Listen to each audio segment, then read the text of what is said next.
Do you have So any words of advice for the faithful? I mean, what to do in all of this confusion and darkness right now. I mean, the clouds are out over the church right now. It's obviously an eclipse, but it won't be forever. It's not going to be like that forever. Um, but any advice to the faithful, to people out here trying to tread water? we must never be taken in by the Masonic propaganda, and it is Masonic propaganda, saying that the church cannot undergo a period of sede vacante. The church underwent nearly 4 years without a pope uh, in the hiatus between uh, Pope St. Marcellinus and Pope Marcellus, nearly 3 years on another occasion. And it is foretold in the prophecies of the saints, those who've been canonized and beatified. Saint Ignatius of Santiago foretold a vacancy of about 3 years when there will be claimants. Men will be claiming to be pope, but they won't be true popes, or there may be some claiming there could be a true pope, but the election won't be clear in people's minds. Then Blessed Anna Maria Taigi said that the church would go 25 months or more without a pope. Wow. And so we don't know if that refers to the present time, if this is going to continue much longer, or if we have to look forward yet to after the present vacancy of less than 1 year, if that's going to be succeeded later on after a true pope by yet another vacancy of 2.5 of 2 years, of basically just over 2 years or more, or 3 years according to Saint Ignatius of Santiago.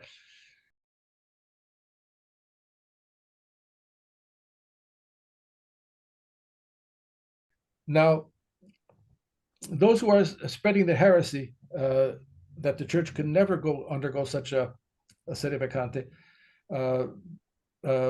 this is a Masonic doctrine because they're trying to uphold this Masonic counter-church, and by emphasizing the idea that Bergoglio is the Pope and he has ecclesiastical jurisdiction, and even if he's a heretic, he's still the Pope. And this is what these apologists for the Masonic counterfeit church, this is what they're saying. Right. And that has to be entirely rejected. Pope Gregory XVI explains that when the monarchical rule of the church breaks down, like I said before, the church reverts to a conciliar rule, an aristocratic rule, the rule. In other words, the bishops will rule the church in the interregnum when disorder has entered, so that there is not a clear, certain pope. Then the governance of the church passes down to a more primitive form of governance, which is that of the bishops. And the church will have to resolve that problem. But the fact of the matter is, it has been foretold by the saints, and the people who are promoting this heresy are like John Salza and Robert Sisko. And John Salza, who's a holder of the of a high-ranking Masonic card of recognition that he received for his expertise in Masonic doctrine and ritual. He insists that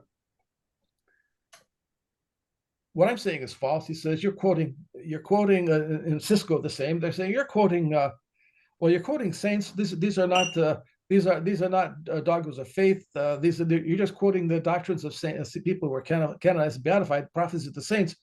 That's private revelation. That's only private revelation.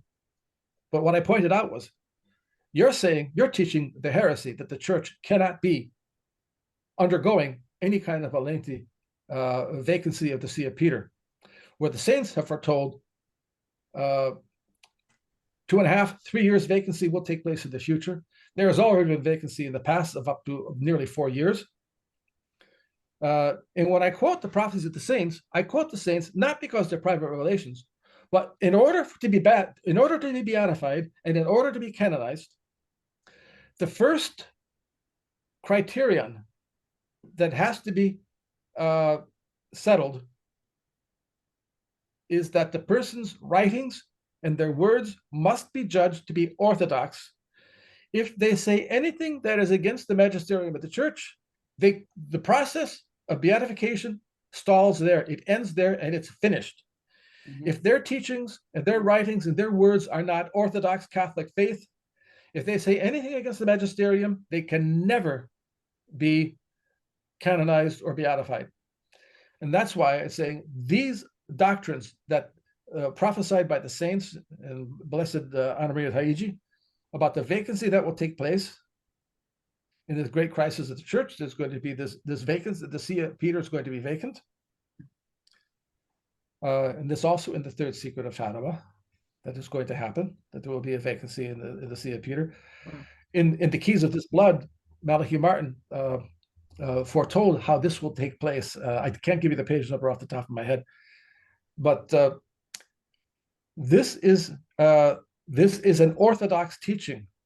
It is not against the faith, because if that were against the faith, these people would never have been beatified and canonized.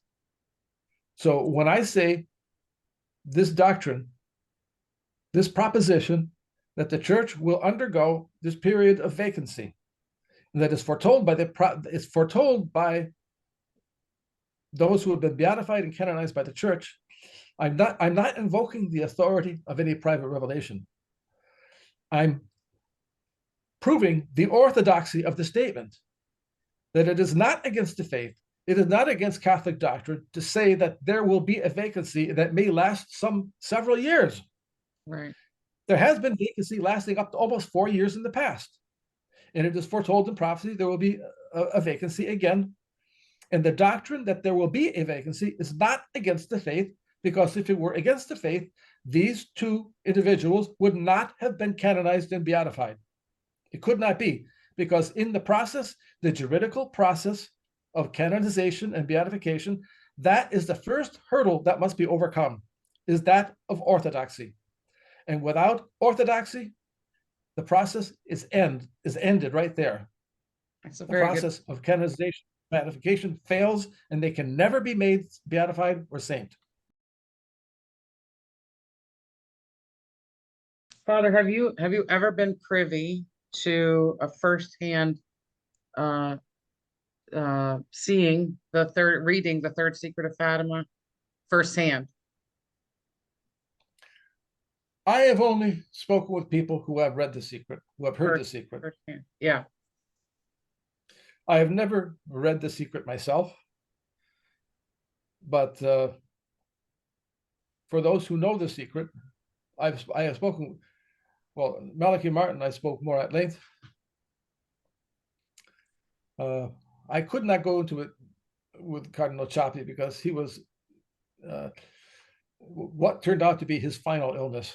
And I wanted to discuss the matter with him, but I only handed over to him some of my writings that touch upon these topics, but I couldn't go any further. It just would not have been appropriate in the state of his health that he was in. So we talked about St. Thomas, and I talked about some of the professors that the Dominican professors, the Thomas professors that I knew and that he knew, that we both had known personally and such, just reminiscing about the good old days of the academic life at the Angelicum, because he was a Dominican, of course, and so he knew my professors personally. So I could not go any further than what I had written, and just hand him the writings, and I don't know if he lived even to read what I wrote. But Malachi Martin, yes, and I've spoken with Dr.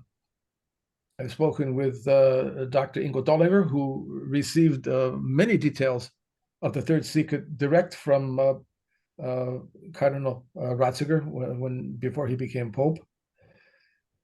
And then I've got other. I've heard and read other reports that came from eyewitnesses who heard it directly from individuals, very, very credible individuals, very credible sources who have spoken about the third secret of Fatima, and I could have get into all of them. Now, I've mentioned them in other places, but Cardinal Ottaviani spoke about the secret. Cardinal Ciappi spoke about the secret. Cardinal Odi about the apostasy in Rome. That again, this great apostasy will begin at the very top of the church. This is what Father Malachi Martin said would be the collapse at the center. That the followers of the devil would gain power over all the governments of the world. They're doing this through the United Nations. Yeah. And the administration, the church's administrative offices. So they will gain control of the Vatican, of the diocesan curias, the chancery offices and such. But they can never gain possession of the true ecclesiastical office, which is reserved by divine law to those who have the Catholic faith. The Pope, public heretics cannot occupy ecclesiastical office. So when we see those who profess heresy and they create a new church that professes heresy magisterially as a church doctrine, then that is a counter church, a counterfeit church, an anti-church. And at the Kosciuszko Foundation in New York, just after the Eucharistic Congress in 1976, before going back to Rome, Pope John Paul II went to the Kosciuszko Foundation and he answered a question. He answered in Polish. And he said, I'm going to paraphrase now because it was a long statement. And he said, I don't think most Catholics even understand the gravity of the present situation that we're in, because we are now faced with what will be that final confrontation between the church and the anti-church, the gospel and the anti-gospel, Christ and Antichrist. Yeah. And these were the words of Pope John Paul II. I published them. When I quoted him, I did not yet have the source. Someone doubted to say, no, this is just apocryphal. That Pope John Paul never really said that.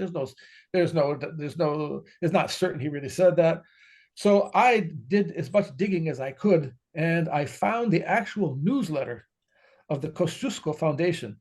Wow. I had a PDF copy of the printed newsletter that they came out with in 1977. The very people who were there, who heard John Paul II speak these words in their native Polish language. Wow. With the translation in English, where Pope John Paul II spoke these precise words that I'm paraphrasing now. And in my report on the state of the church after the death of Pope Benedict XVI, I quoted the text directly, what he said. I gave a wrong source because I had not yet. I thought it was at the time of the Eucharistic Congress in Philadelphia, but it was just after the Eucharistic Congress when he went to New York and he gave this address, this informal but very precisely spoken address he gave at the Kosciuszko Foundation in New York, about a week after the end of the Eucharistic Congress. And his words are recorded in writing, published in 1977, January, I think 1977, published in the newsletter of the Kosciuszko Foundation. So there's beyond all shadow of doubt that Pope John Paul II did speak these words. This is the very heart of the third secret of Fatima. The struggle, the confrontation between the gospel and the anti-gospel, the church, the anti-church, Christ and Antichrist, the collapse at the center of the church, which is the administrative offices, the apparatus, The administrative apparatus will collapse and will be taken over by the powers of the devil, not the church itself. Right. The ecclesiastical offices, the enemies of the church cannot gain possession of that which is sacred. That belongs to Christ's Holy Catholic Church. They cannot gain possession of the church's offices. Public heretics, the enemies of the church, pagans, infidels, they have the incapability, they cannot gain possession of the church's offices. And so they can gain, that's because if they could, the church would not be indefectible. Those who are defecting from the church are imposters. They are pirates. They have hijacked the apparatus of the church. They are usurpers who have taken control of something that they have no right to. They have no ecclesiastical jurisdiction. They have no power to hold the papacy and to hold the offices.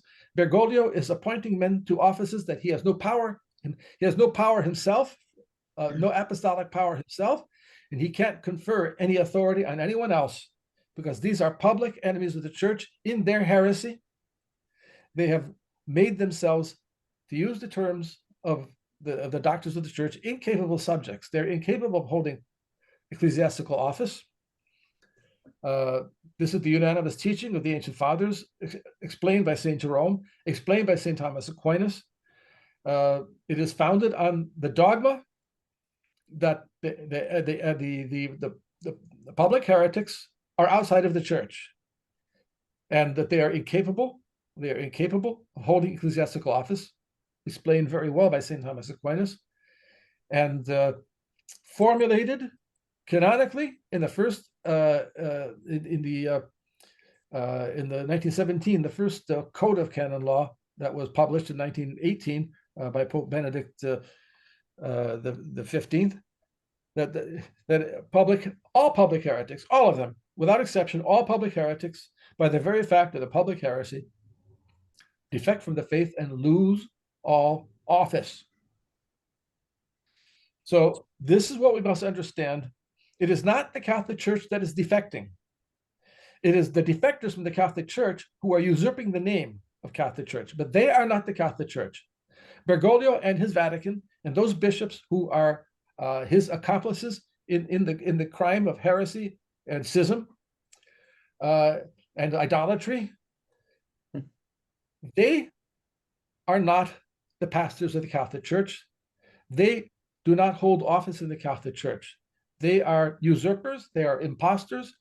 They have hijacked the material infrastructure and apparatus, the Vatican offices, the diocesan offices, in the expression of Saint Athanasius. They have the buildings. Right. That's right. The church does not defect when heretics gain possession of the buildings. That's right. When the heretics gain possession of the civil corporations. That's not the church. Where is the church? Again, the words of St. Robert Bellarmine. The true Church of Christ is the church that professes the faith of Christ. There is the church, only there. So Our Lady of Fatima is not talking about the defection of the church, that this so-called Pope who will lead the defection, the great apostasy, this great defection from Catholicism into heresy, this is not the church defecting. This is the heretics, the apostates, the idolaters, the blasphemers. They are defecting from the church. It is not the church that is defecting. They, by defecting openly, are vacating the church's offices if they ever held them. Mm-hmm. All those bishops who were elected, they're heretics. The heretic, their malice of heresy, the mens rea, may not have been manifestly evident, so that they materially, they held office in the church, even though spiritually they separate themselves from the church. They did have the jurisdiction in the church for some time, insofar as they they were secret heretics or doubtful. It was uncertain whether they were heretics or not. But when that comes to the surface, when they manifest themselves to be in heresy, they leave the church and they leave their offices behind. That's the teaching of the church. They leave their offices behind. The church is not defecting. They're leaving the church and they're vacating the offices. And those who are the true faithful to Christ, the bishops of the church, the true pope, they will have to elect a true pope. They will elect a true pope. They will fill the vacant offices of the church, and the church will continue on, because our Lord Jesus Christ said, "Behold, I am with you all days, even until the end of the world." The gates of hell can never prevail against the church. The enemies of the church can only vacate their own offices and leave the church, and that's what they're doing now. That's what Bergoglio and his partners in crime are doing right now in Rome. They're making it clear that they are indeed heretics. They are defectors from the Catholic faith. They are departing from the Catholic faith. They are leaving the church, as the Council of Trent Catechism teaches so clearly, which is teaching the unanimous teaching of the ancient fathers. This is a truth. This is a truth of the universal magisterium, a definition of faith that the universal magisterium of the church is a divine and Catholic faith under penalty of heresy, under pain of heresy. We must profess that those who are openly heretics leave the church. They're outside of the church, and because they're outside of the church, the universal magisterium of the church has taught very definitively and beyond all shadow of doubt. It is a truth of divine and Catholic faith that in leaving the church by their defection, they vacate whatever office they may have held. So the secret of Fatima does not foretell a defection of the church. The collapse at the center, which, to use the precise terms of Malachi Martin, but others who have read the Third Secret say the same thing. It will be a complete collapse of the central administration of the church. In other words, the administrative offices, not the ecclesiastical offices, but the apparatus of office, the Vatican apparatus, that will defect entirely. But our Lord Jesus Christ appointed the apostles and the bishops are the successors of the apostles. That's the divine institution, not the administrative apparatus of the Vatican City State, not right. The apostolic see of Peter, that is indefectible. The Holy See as a corporation, as the power that governs the Vatican City State and governs the incorporated dioceses of the world, that's not a divine institution. It's men who create corporations. It's men who create departments and offices in curial departments. Right. Those things can all defect, and they have defected, and they're gone. They're outside of the church. The ecclesiastical offices, the apostolic power that is transmitted through the episcopal authority of the bishops and through the Petrine authority of the Pope, through the primacy of the Pope, that can never defect. And Our Lady of Fatima did not say that will defect.